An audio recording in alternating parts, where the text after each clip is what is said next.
All right, guys. Welcome to Church Folks Be Talking. All right. What are we? Today is what Friday. Are we talking? Today is Friday. Friday. And we are doing our last installment. Our last installment of the Five Love Language. One. Well, the last installment of the Five Love Language. Of the Five Love Language. We're wrapping up with the bow season 1 with our last and final episode. Yes. Not church folks of the Five Love Languages. Five Love Language. So we started off with words of affirmation, quality time. Then we did quality time, receiving gifts, acts of service, which was the mine. last one is drum roll. Physical touch. We're gonna be talking about welcome. My name is touching. Dr. Graham Brown. This is my beautiful wife, Frankie. Hey, Bennett. Y'all. Graham Dr. Brown, Frankie Bennett. Ducky. Come on. Get me together. I just said Dr. Oh, Frankie Bennett. only her Graham Frankie. Brown. All right. Don't let this doctor get your head now, girl. Look, it's gonna be all in my head. I didn't pay for it. I got the loans to prove it. So we should be addressed as such. That's an earned degree. So. Earned, but anyway, not given. But guys, we are here today to talk about something. Mm-hmm. And I believe this subject here can be very, how can I say? We talk about physical touch. What is physical touch? Let's begin first. Let's begin define with that. a quote first. Okay. Yeah, we always want to begin with a quotation from. Okay. Here's one. We did not get the person name who said it, but it's anonymous. But there you go. The human touch is that little snippet of physical affection that brings a bit of comfort, support, and kindness. It doesn't take much from the one who gives it, but can make a huge difference in the one who receives it. Nothing eases suffering like the human touch. You just added that sovereign part in there, didn't you? No, there's no sovereign part. It said nothing eases suffering. I knew that. You made that. You just added that in. No, that was.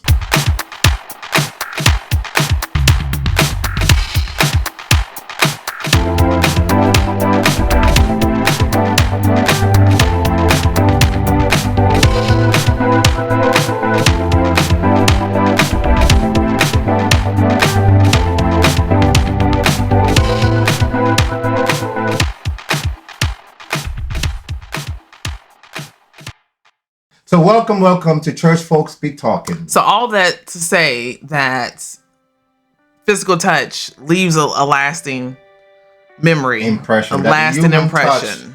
Is a very powerful tool that God has given us. It doesn't cost that much to give, but the residual effects are more than valuable. Right. And now that we are in a very hypersensitive.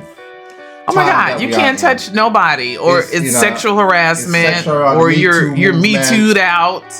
Right. You just you can't even say something. Yeah. But we want to talk about it in the context, though, right? So what is physical touch? Right. Well, according to Chapman, he gave 2 areas that we can really understand. Gary Chapman. So physical touch, it can communicate emotional love. I need to kind of scroll for a little bit this right? way. Yeah. Emotional love. Yeah. Right? Can communicate emotional love. And also, if we can understand it in marital love. Yeah, it's a powerful vehicle for communicating in marital love. A lot of marriages, the bedrock of their marriage is based on physical touch. Right. And how do we interpret that physical touch? Because a lot of time people believe, sex is part of physical touch. That's just a facet. That's one tenet of it. I don't think that should be, when people think, when I think of physical touch, that's what I think of. Oh, we're going to be talking about sex or something like that. It's not true. It's so much more. I think physical touch is really about cultivating or creating intimacy in your relationship, which is my favorite part of it. Of physical touch. Right, and one of what are some examples of physical touch? Well, before we go to the example, right? One of the questions I have is that how do you view physical touch in your life? because that is very important how we interpret it. Am I supposed to answer that? No, this is a question I'm posing. Right? How do you view physical touch in your marriage? Well, how do you view physical touch? My understanding is that you can understand your spouse's background. It's not. Well, how do you view it? Just say how you view it without getting all theological or I'm not trying to be philosophical. theological or philosophical. What do you think about it? You think it's a major? Is really good for a marriage, right? Where do you see it at? Where is physical touch in your top 5 love languages? What did it rank? I'm sure it was. I know words of affirmation is the top, so physical touch had to be second. I think physical touch is it. I remember. Oh no! Look at your text. Your book. I remember. My notes is in. Let me see. I'll check. But physical touch, check my. Go ahead. I got you. But how do I view physical touch? For me, I think it's important that my wife come embrace me a little bit, touch me, give me a kiss. It's tied for second place. I knew that. Right. That and quality time. Oh my gosh. But I find it very essential in my relationship. Essential or sensual? Okay. Essential. Okay. How do you view it? Oh my God. Yeah. I like the physical touch, the non-intimate physical touch. I enjoy public displays of affection. I love holding hands in public. I love hugs and things like that. I love when you get up before you leave, you give me a kiss. That is my gateway to the nitty gritty of physical touch, to the sex part. And I have to be honest with you, that's something which I have we to don't practice. I will say I don't get that. I have to practice because now I just be like two things. One, right. That's all you be ready for. One is being conscious about your wife's emotional receptors. Yeah, it's really tied to that. Yeah, I think. And number 2 is being conscientious about being intentional. Right. In what I do. So now when I get up before I leave in the morning. Well, not now. I mean, you don't. Well, it's like I said, it's got to be conscientious. Look. Time out. Let's be honest. We're recording church, folks. All the kids are home. Everybody got questions. So if you see a shoeing, right, it's not flies. Right. It's the shoeing. It's just send them away. Just gone. It never seemed to amaze us. Everybody be hungry. Everybody wants something to drink. But anyway, let's stay focused, right? Right. Physical touch. And can it be harmful? The next question is: can physical touch be harmful or helpful in your relationship? How can it be harmful? That's where I want to know. Oh, well, if you in a controlling, abusive way, I imagine. If you come from a background that you have been abused sexually, and physically, right. I remember a story that I've read many years ago about a young lady who had been abused so much sexually. Someone is say, "I love you," she automatically interpret that as an opportunity to come to abuse her. So people who have been physically hurt in relationships have a hard time receiving it in their marriage and in their relationship that they have with other people. So it's good to know those I think it's important those indicators for spouses or soon to be marrieds just to kind of take temperature to see where your partner is on how they feel about physical touch. Right. I mean, because if you have two people who are high on physical touch, then they're all over the place. But if one is high on physical touch, like yours is the second ranking, my physical touch is last out of 5. Right. It's like number 2. It's scored like a 2 on there. So you have to figure out how to, I guess, compromise or just work ways to get my 2 up to your 9. Right. And it's interesting that in our study of physical touch, Garrett Chapman talked about how important that it is because, for example, babies, when you hug babies, you kiss them and touch them, it gives them a healthy emotional growth. Right? Oh my God, I love just picking up little babies and just kissing them. Because you know what? The ironic thing is I'm kind of taken aback that my physical touch is a 2 because I'm very touchy-feely. Like, I love to hug people. And I give like good hugs, and I shake you like a little bear. And I'm always kissing on my kids. Like I mean, what's going on? I don't know. You love and give other people shaking. That's facts. I don't know. And I love kissing my little girls. Until they're like, yeah. I don't know. I get. Listen, y'all. She enjoyed my kiss. Especially she told me this is what she said to me. What? Bank on it. What?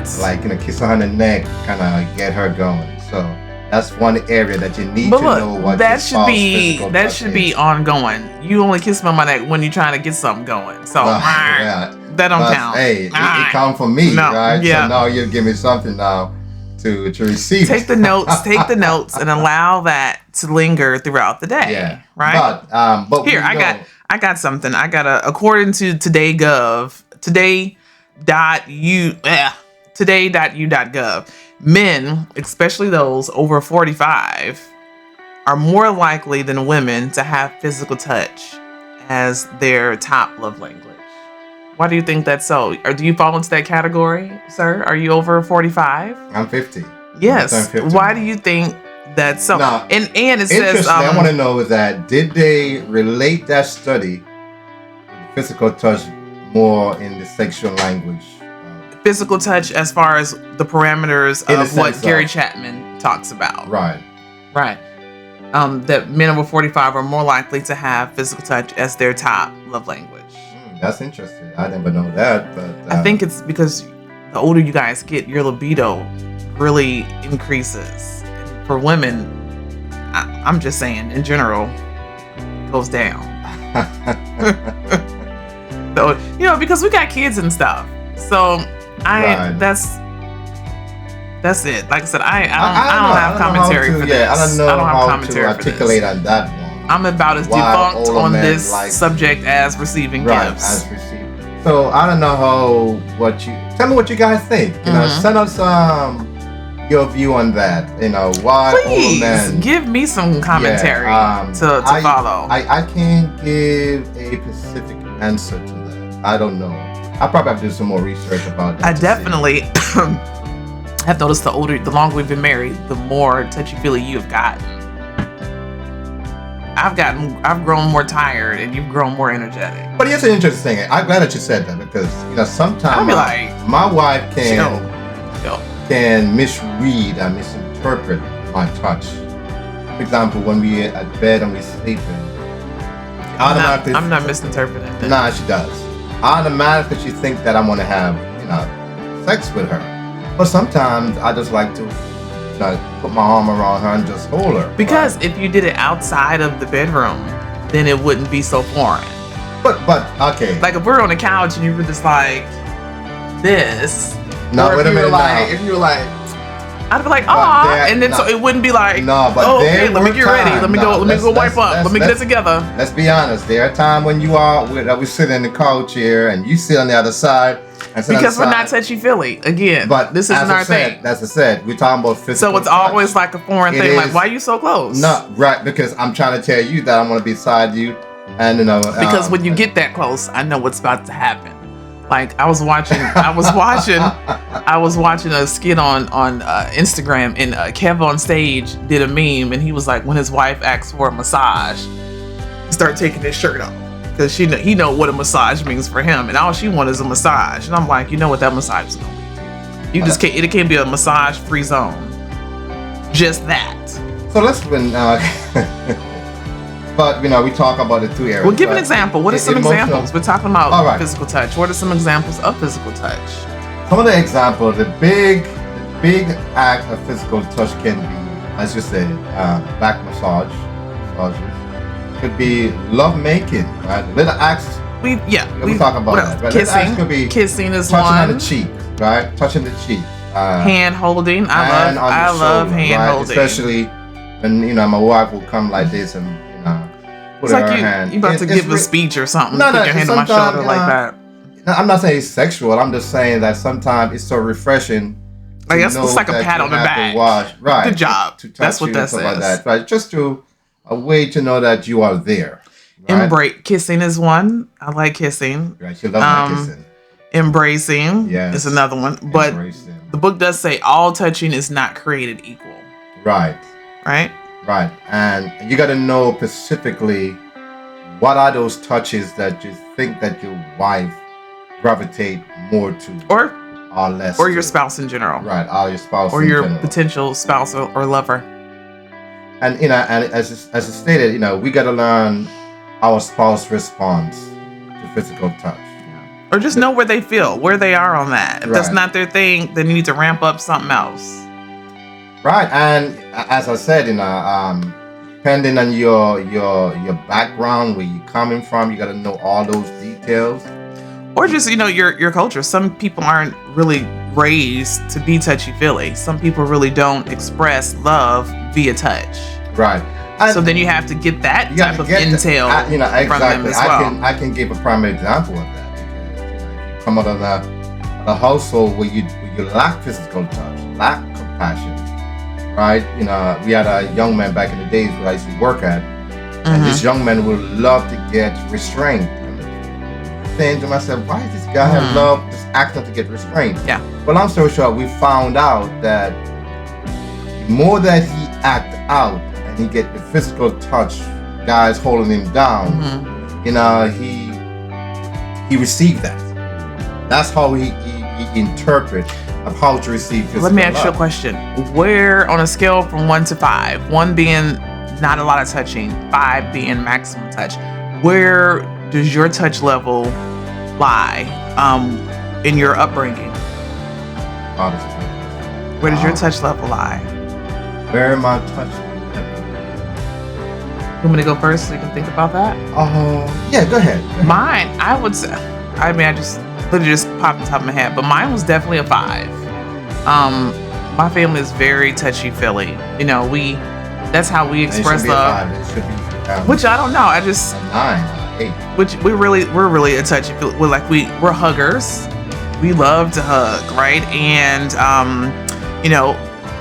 up until my mom passed, I'm a grown woman sleeping in the bed with my mom, and we would cuddle.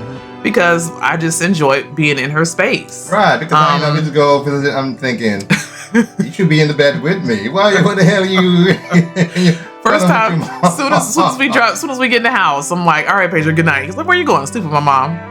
And we're in there, and we're in there cuddling, and Zola loves to cuddle in the bed with me. Zarin loves to cuddle. Our girls. Yes. And it's just the best way. I'll tell you a good example, and then we'll get to your thought. Give me a chance. We were at church the other day, and one of the lead pastors in church, he's a fist bumper, and I don't know if that was for COVID, but I think he's always been a little not touchy-feely. And so even when COVID came, it was just like heaven for him, because every time he'd see somebody, hey, fist bump. Okay, COVID's over. We're 2 years out of it, and he's still fist bumping.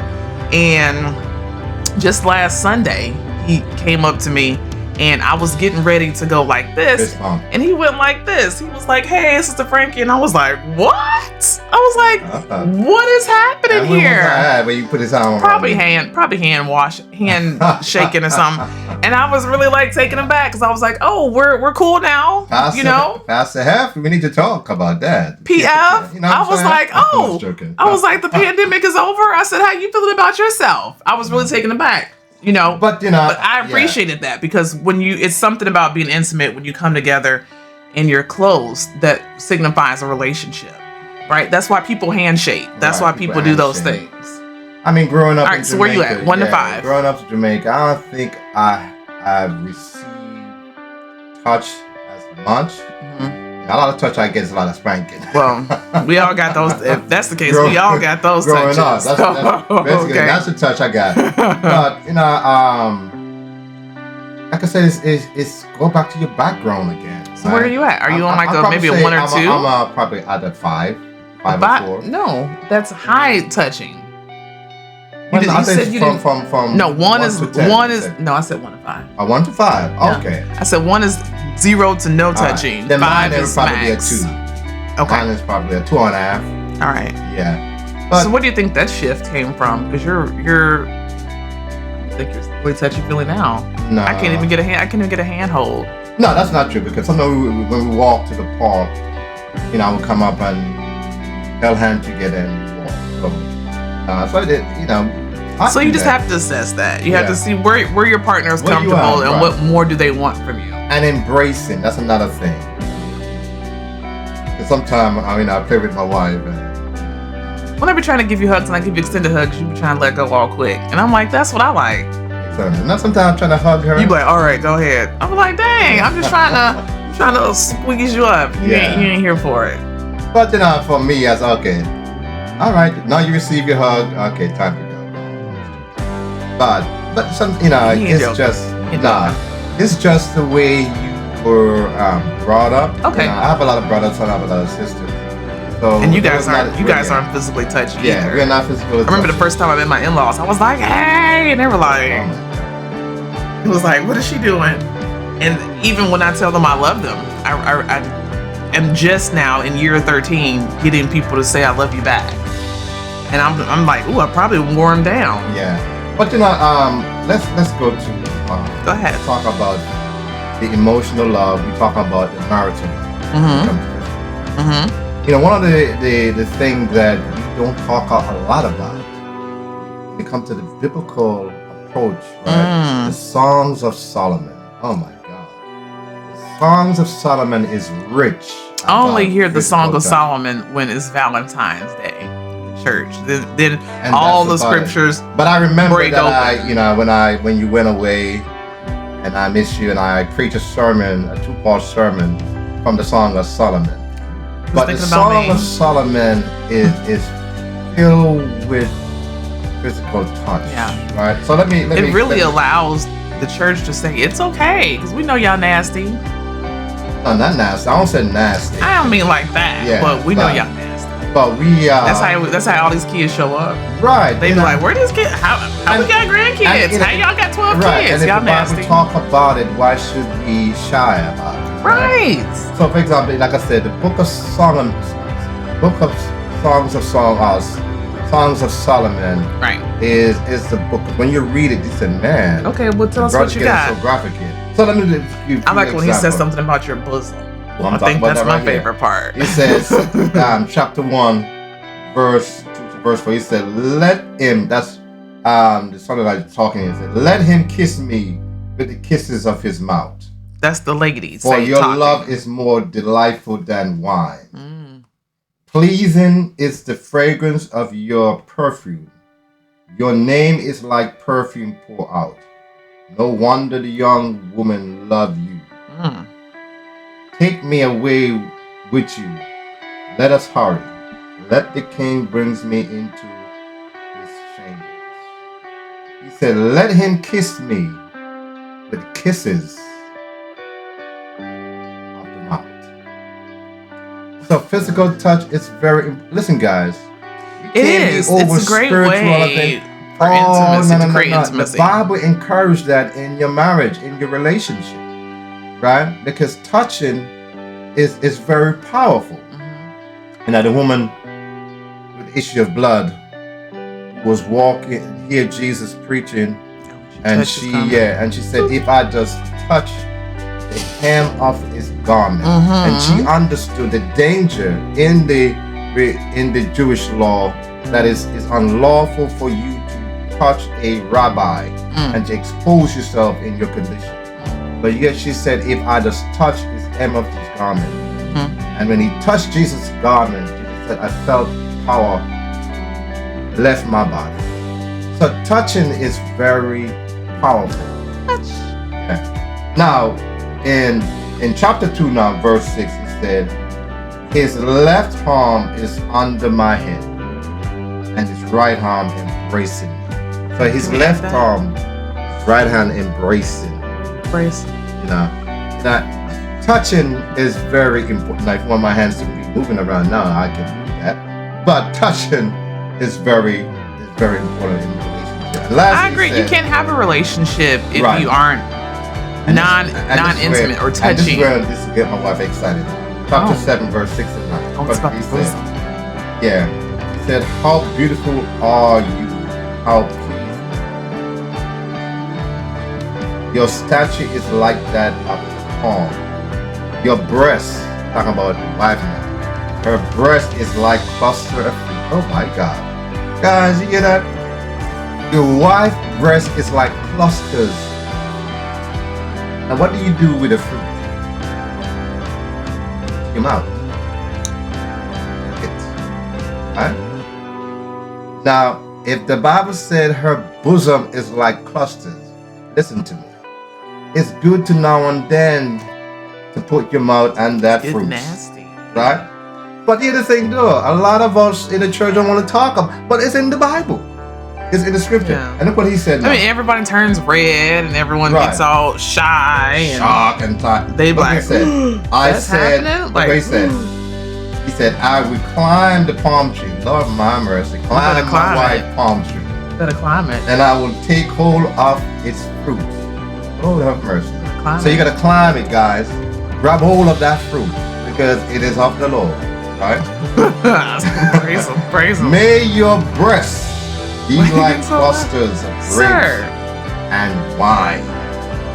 Fragrance of your breath. By the way, make sure his breath is. Make sure everybody's breath on point. It's on point. Right? Otherwise, ain't like apples. Ain't no touching. And your mouth like the best wine. All Listen, when you drink a classic wine, vintage wine, it does something. It leave a taste in your mouth. Mm-hmm. So when the man and the husband really good come cold together, Pepsi, right? A really good cold Pepsi, right? Like, that's good. There are times when I kiss my wife. Oh my God! And I kiss that lips. I said, "Whoa, that lips so soft." Like, do it nice. again. Let's do it again. So let I like that when you do that. Right. The unexpected, right? Yeah. Because her lips keep on pulling me back to her. I said, "Ooh, get another one." Okay, Jingy. And I get another one. But the point is this: the point is that physical touch is very important in marital relationship, right? And sometimes, especially if that's your love language, that's the way that you receive love. So if you feel that you are being denied access of touch, then you feel like your partner doesn't love you or you aren't being received in such a way. Right. But it's like I said, it's always good to go back to understand. What do you do when you have someone that you married having a hard time receiving physical touch? Or if it's just not their love language. Not right? so much I wouldn't say a hard time right. receive. I mean, we're probably saying the same thing. But if it's not, that's not mine. But he does say that, if that your spouse's love language, it is vital that we, as men and as female, that we capitalize on that. Right? Yeah. Because that person, I'd say craving, but that's how they receive, that's how they understand that you love them. But one of the things that the Bible tells us also when it comes to physical touch within the marital context, and Paul said in 1 Corinthians chapter 7, verse 3 to 5, and basically summarizing, saying is that now husband realize that your body, you do not own your body. The wife owns your body. And he said, wife, realize that you do not own your body, but your husband owns your body. But what is Paul saying? I ain't never heard him say that the wife owns the husband. I always hear that the man owns the woman's body. Well, because of wrong, again, go back to bad teaching. That always, as soon as you said that, I was like, yes, bad teaching. I got a strong eye roll for that. Bad teaching. See, go back to the context again. See, so quickly, that came to your mind, that interpretation? Well, because that's always what I've always heard, is it that way. I've never heard the woman having lord over the man's body. Well, let me just read so we understand. It said, husband. A husband should fulfill his marital duty, and likewise a wife to her husband. A wife does not have authority over her own body, but her husband. Equally, a husband does not have authority over his own body, but his wife does. And Paul said, do not deprive one another except when you agree for a time to devote yourself to praying and fasting, then come together again.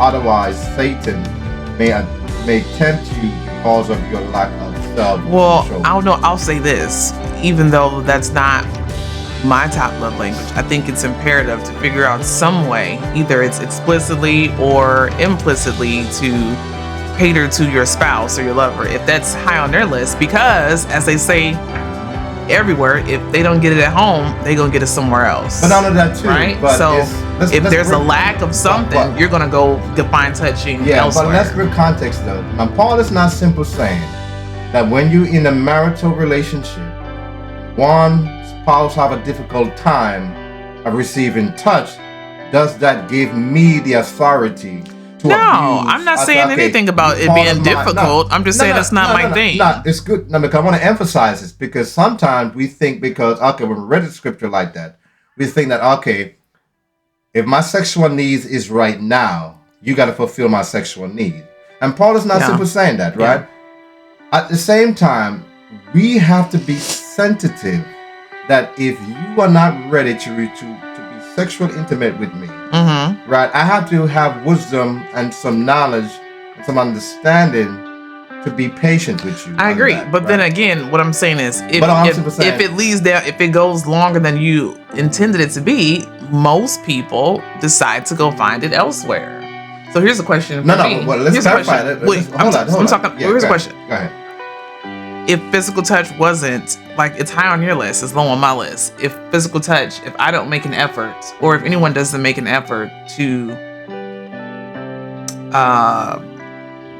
facilitate or to activate that physical touch, do you think that's grounds for divorcing? Do you think that's grounds for going outside of your marriage? That is not ground for divorcing. It's not ground for going outside your marriage. However, caveat that Paul gave. There's a lot of people though that do that. Don't use that, and especially when it comes to being upset with your spouse, because sometimes a lot of female and wives use their body as a weapon to say, you know what, you ain't getting nothing tonight because of what you did, X, Y, and Z. Because we're more, I do that sometimes, but it's because if I'm mad at you, I don't feel like being intimate. That's not fair for me. But I'm saying. But I wouldn't use it as if you're not having an argument. I wouldn't use it as put it in my toolbox or my arsenal. That's my point. I'm trying to say. If you're not having an argument, right? And even though. But if that's done on a consistent basis, then the husband has to be like, you know what, this is whack. Well, or the lady's like, this is whack. Then there needs to be some form of intervention. Right. And whatever that intervention may be. But the point that I was trying to communicate here is, even though your spouse may not be ready, even what Paul said, the woman is not always her body, the husband is, and vice versa. We have to use wisdom in our marriage. He said, if you are tired, and even though I want to be fulfilled, but even that's how physical touch isn't all about sex. About intimacy. No, I'm not saying it's about sex. You still have skin to skin, you still have cuddling, you still have tickling, all these other things. So all roads don't lead there. It doesn't lead there, but normally it does, right? Okay. Normally it doesn't, but it does. It does. But listen, God created us as sexual beings. How we exercise. I think for women, it's such a head game as far as if the gate is open or if the gate is closed, because we're in our heads, and it starts up here before it gets down here. But and guys think from the bottom up. Talks about self-control. Women think from the bottom down, from the top down. Self-control. Affirm everything that Paul said. If you don't have self-control, then you can abuse marriage. You can abuse relationship. You can use sex and say, since my wife is not giving me nothing, then let me go out and seek from somebody. No, you know what I was thinking? Self-control. Even though, regardless of how you and I may behave in the marriage, it doesn't license us to go outside. I was just thinking, and this is far left again. No, that's what it is. I was thinking about when men or women go to strip clubs, right? The imagery is there, but one of the major rules is no touching, because touching leads to intimacy, right? Or behaviors intimacy or behaviors outside of your control. So that's one of the main examples of why they don't allow you to touch. Or if you go to the zoo, right? Don't touch the animals, because what happens? It creates some type of connection and the animals go wild. It's how you touch the animal. That's the key. Because if you're not trained, well, you don't be petting. No, I'm saying there's a way. Or you're gonna be tickling the animal. Yeah, there's a way that you touch certain animals, right? And zoologists are people who work with animals. What about ladies? There's a way that I'm glad you said it. I took a class in seminary, and our professor was a gynecologist. And talk about understand. What class was this? Seminary. I still have the book. But what class was that? It was a sexual. There's a course about understand the anatomy of the female body and the male body. Understand the sensation. And by the way, I have a book called. Sure, you got material. Better Sex. Right? But the point is that I introduced that as he was teaching the class, is that men need to understand like there are certain part of the female body can accentuate her sexual or is desire. I mean, not desire, but her sexual what I'm trying to figure out what part you talk about. Nah, it's about knowing those areas. I think that lesson is important, especially if you're in seminary, because if you're a pastor and you're going around deceiving people, you got to pay attention to what parts you're touching, right? But especially for women. Right, I appreciated that I took that course. I still have the book today. I'm sure you do. One of my co-workers went into my office and saw the book. Like, what's this doing here? Yeah. What's this about? Nah, because when it comes to physical touch, right? As men, we gotta understand what part of the body that stimulates. Well, that's what I want to use. That stimulates your mate, right? And as men, if we can know those certain sensors of the body that stimulate your wife, then we can go to those areas and help to stimulate.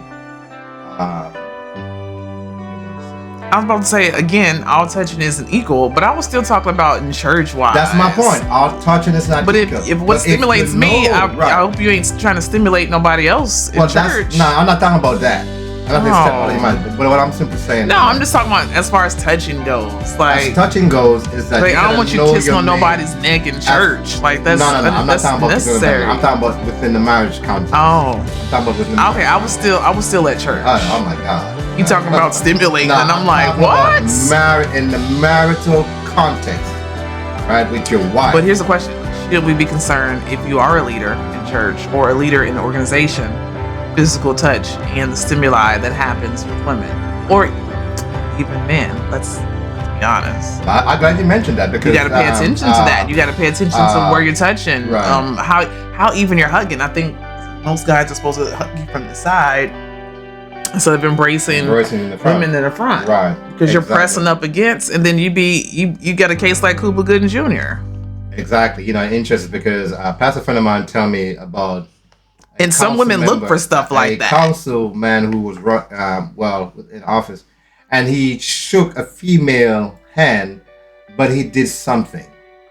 And like you get his hand and you kind of come like this. Oh, okay. Right, because when you do that, and was she offended? And she was offended. What was that? What's the interpretation? What does that mean? I was told.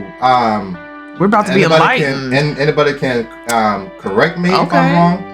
I was told that when you grab somebody's hand, a female hand, and you kind of do like this, it means that you want to have sex with them, right? What? You put that like that. That's what I was told. I may be wrong. Please let me know if I'm wrong or right. Google that. Instagram family, YouTube family. But I'm saying most people interpret certain touch as being sexual, and it could be cultural too. I think when you give your hand, if you and you're embracing or you go a little bit, we ain't about to grip it up. So I'm saying if you all up here with it, then you're kind of going out of the area. Right. I think in relationship, even though you're married or single, you just got to know your boundaries. Right. So where are we going with it? What's the bottom line here? The goal is, as he's talk about, know your spouse, how they respond to your physical touch. Yeah. That's the goal here, right? That's the goal, because if you don't know your spouse, now she responds. And if you're, go ahead. Then you're not really help stimulate the marriage. That's stimulation. So that's your word. That's your $1 million word. Or I would just say do better. I mean, like I said, I don't know what to say about this one. It's just Well, like I said, it's about. I think, you know what? If I look back, I think my physical touch was high. Oh, you know what? In 2014, physical touch was my top love language. It was at 11, and how we have fallen, because it went from 11 to 2. You know, my wife told me that when I it was 11, job and I can't even believe that. I wonder why. I wonder if I was when I was making, working 2 jobs and buying and giving some good stuff. Well, I did say I used to like receiving gifts. Now I'm just looking at you, looking at me. That ain't cute. That ain't fun. But one of the things he does say, though, that I need to emphasize, so critical.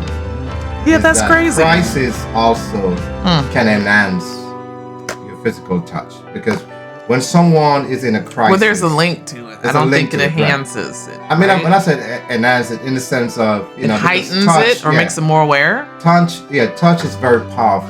Mm-hmm. And what he's simply saying in especially in a marital relationship, that if somebody die in your spouse's family, that's the moment where we go and embrace them. Or just there. Or just crisis mode in general. I think when something bad happens to someone, our first instinct is to embrace them, is to hold them, because that just signifies that I'm here for your support. And I think that's what makes a difference. I think, and this is just another thought, as I'm looking at my numbers go up, go down, priorities change, situations, circumstances, environments change the older you get. So if I do this survey, maybe when the kids get out the house and they go to college, maybe physical touch will come back. But at this point, I think when we first started, we didn't have any children. We weren't married. I got goosebumps when I saw you because I didn't see you every day, right? And so that cultivated wanting more of you. I remember when we were dating, I used to just want to be this close to you and just smell your breath. I couldn't stand not being in your presence. But now, familiarity. Listen, life happens. You have kids. Now it's just like, okay, right? Kids own you. That's it. The kids change the dynamic. It's really the kids. Kids change the dynamic. But however, it's not the kids' fault. It's not the kids' fault. It's not the kids' fault. We just got to find a balance and prioritize our first love. Right? Date nights and stuff. This lack of sitters. Because it all goes to the kids. It all goes to the kids. I'm telling you, it's them. It's them. We love them. No, it's not so much them. I wouldn't. It is. I mean, they're part of the equation. So, and married folks, chime in. It's relational. Oh, y'all don't have kids yet. And about to. Let's circle back in 6 months after that baby's born and see how much sex y'all having. See how much physical touch and that's y'all what the Bible said. having. Listen, don't be rushing China. I think it's you know what? I think it's just the natural evolution of one in, one out. One in, one out. Oh. Well. One in, one out. One in, one out. But that's all I can say. Yeah, but here's one of the critical moments when it comes to. All right, let's wrap it up. We're gonna wrap it up when your spouse love life. Mm-hmm. And I find this very, very interesting. I was looking at the internet. It said, if the person you love is physical touch, this is what they don't need, right? Long period without intimacy, right? Right. Because if you don't have to explain that. We got that. Let's go. All right. Physical neglect. Okay. Wholly giving an affection. Oh. Interpret that one. I knew he was going to look at me for that one. Giving affection. I knew he was going. I was trying to look away. Cold breeze hitting you guys. I was looking away. I knew that was going to come over to my table. You're right. You got that cold breeze hitting you. I got a PhD in that one. And then last one is that any physical abuse. Oh, no, we ain't got that. We ain't got, well, thank God. What about, they don't have one if the person you love is not their physical touch? What do they leave? You don't have anything for that? Well, and that's the thing. If it's not their physical touch. I mean, I don't mind it. I need you to start in the morning to get to the nighttime. I've read that before. I need you to begin it in the morning. And then throughout the day. I mean, I come home. Kiss me in the morning. Do whatever. Right. Call me. Check on me. See how I'm doing. Tell me you love me. Send me a text. Come home. Bring me a Pepsi. Ask me if you need anything to do. Blah, blah, blah, blah, blah. Then at night, I'm like, oh, he is just really paying attention to me. Let's go. I mean, not very often, but Did you see I was going like this? Because it was like, boop, boop, boop. You're like, boop. But I do. Sometimes I will call her, check on her, make sure.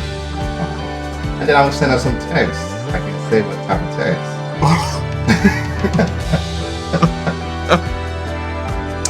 Just my drink.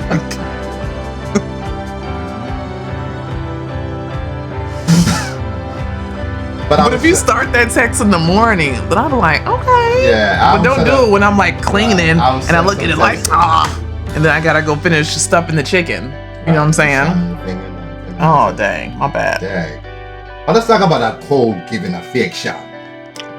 We wrapping this thing up. But the point is, cold giving affection is just doing it because you feel like you have to, versus what you want to. Just to appease the other spouse. Oh, just come on, let's do it right quick. Let's just do it. Let's just here, like your grandma give you a kiss when you're little. Come on, give me a kiss. That makes me go back to silent. Quiet quitting. Yeah, quiet quitting. That's that could be perfectly fit well with quiet quitting. They just give you a cold hug.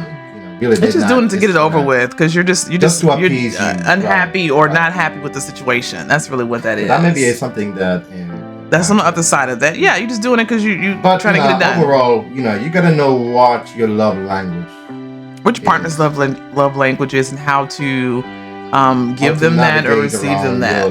Whether it's words of affirmation, you look fly today. I love that haircut that you got. You look stunning. Or if it's quality time, I love sitting here doing these podcasts with you. I've always said that this is my favorite time of the day. Or it's receiving gifts. Thank you for my gym shoes that I'm going to wear today. And then it's again. Or words of affirmation. Well, I did. I said how cute you look. I said quality time. I said receiving gifts. Acts of service. Oh, physical. Acts of service. Thank you for getting my drink. Acts of service. For me, I appreciate that to sip on. Right. And then physical touch. Like you put your hand on my shoulder. Good job. Right. And listen, all of listen, we have not mastered. Clearly, we didn't write the book on this. I don't think he was not thinking about us. Right. I heard that he made over $100 million. I'm sure. I mean, it's a phenomenon. This book is decades old. 2007, and this isn't, I don't think, the first publication of it. And so it's well over 30 years old. But the point is, it's important. If you have never did a physical, if you've never done a love language survey, I urge you, if you're married, do another one and see the evolution of that. If you're getting married, check in and see what your spouse likes and what you like, and communicate that before you get married, so there's no big shockers on what you expect versus what you receive, right? But here's the false. It's important. Right. It's a good foundation. You are not going to. These are not the right. Even though you're. This is not exclusive of what you need to know in a marriage. But you're not going to get to know your significance, even when you're dating, right? You grow. Yeah. In love. And and once the evolution change. The evolution begins to happen, and then you begin to know, not do's and don'ts. Do's and don'ts. So as you grow in your marriage, you get to know what the do's and don'ts. Yeah. Right. But sometimes we give a false notion that everything's going to be fine. She's so fine. He's so handsome. Well, as time goes on, you begin to see things. I would say this: don't start. And I was telling my niece this the other day. You have to be consistent. Don't start something while you're dating, then you get married and you stop doing it. Don't start doing something that you created in a marriage and then you stop doing it, because then that expectation is lost. Don't buy me gifts in the beginning of our relationship, and then as we get married and years go past, you stop buying me gifts, right? The expectation is there because you've created this. So don't start something that you aren't going to do. Well, it's not all about it's never about the money too, right? It's never about the money. You can give gifts in non-monetary ways, but I'm saying don't start. Well, you have to be creative. You can be creative, but I'm saying whatever it is, don't start something. Don't start giving your man sex all the time, and then when y'all get married, then you shut the show down. The shop is closed, and then he's like, "Well, this isn't what I expected to get even more of that." Right. It's not what I so you just have to be consistent in your marriage. You know, if you start opening the car door in the beginning, you better continue opening the car door, because then you set your spouse up, and then you wonder when they retreat. It's because you're not giving them what you started with. It's not what you expected.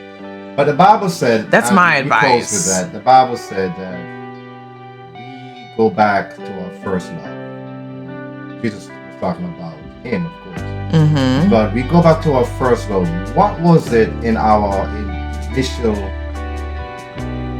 dating that bring us together? Something that we do uniquely and that you find very attractive.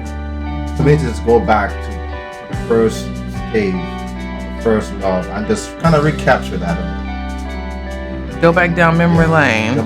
But don't make it a memory. Don't make it. Remember when we used to do that? That sucks. But I want to thank you guys so much for joining us today. This is our last episode of the season. Episode of the 5 Love Languages. So we thank you guys for rocking with us. For the first time. We've grown so much from the very beginning of our hello. Began in September. We began the end of September. We created a YouTube page since then. We are on Apple Podcasts. We're on Spotify. No, we have our mics. We on Twitter. We got real equipment. And by the way, when we began, you see this. We ain't saying nothing about that. They ain't got to know until we get our Oprah special. Right, so we are evolved. That ain't until we get to our Oprah special. Right. Then we can talk about starting from the bottom. But please, guys, we thank you so much. We thank you for your support. We thank you for Instagram page. We thank you guys. We're looking for more followers. Share. Sharing is caring, as my 5-year-old says. But we want this platform to be a platform where it can touch life and change life. And let me tell you, as much as my husband hates to admit it, you gotta be real with your information. If you feel like I'm talking about you, I probably am, right? So then you just have to do better, right? Because if I feel that way, guess what? Other people do too. Okay? So they just take that and have it as a lesson to grow. And I'm not going to apologize for it. I just want you to do better, because my feelings are my feelings. How would I? Because when I be saying stuff, you're like, don't say that person's name. Don't talk about that. As long as you don't say the person's name. Well, I would never call you out all the way. But, because you're sitting right here, you need to be called out, because some stuff you just need to know. But thank you nevertheless. And that's the thing. This is my therapy, so otherwise I won't say it. One thing he does say. Who is he? Jesus? Oh. Let your wife.